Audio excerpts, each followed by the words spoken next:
Na dvorano kulturnega centra Litija imam zelo lepe spomine. V bistvu so se začeli, ko sem bila stara 12 let, z gledališko predstavo.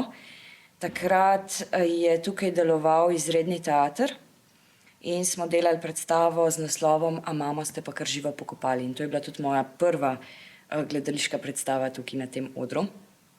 In tako v življenju nasploh, in s tem se je v bistvu tudi začela potem moja gledališka pot. Tako da o dvorani lahko govorim predvsem iz gledališkega aspekta, iz zgodb, ki so se rodile nekako skozi gledališče tukaj. Teh je bilo ogromno. Ogromno je bilo tudi enih anekdot od padca režiserja z odra in takih zadev. Tako da ogromno se je tukaj enih zadev in vezi spletalo.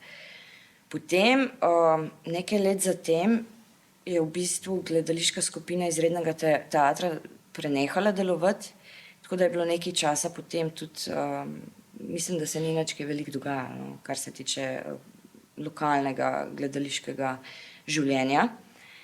In z letošnjo sezono se je pa v bistvu to spet obudilo, s predstavo Mali princ in pa v bistvu za otroško gledališko skupino. Tako da ta oder je dobil tudi otroško gledališče, tako da so tudi otroci v bistvu začeli ustvarjati, delovati na tem področju in imamo res take lepe spomine. Zdaj, mogoče bi tukaj bilo za omeniti to, da se je gledališče začelo zelo razvijati, tudi z raznimi gostovanji tukaj na tem odru. In da bi bilo mogoče v tem trenutku zelo zaželeno potem tudi sam razvoj, tehnični razvoj pač naše dvorane. Kar pomeni kakšni gledališki cugi oziroma gledališke vleke, potem kakšne dodatne luči, projektorji, absolutno projektorji, kakšno platno novo, projekcijsko in take zadeve. Tako da predvsem to, no.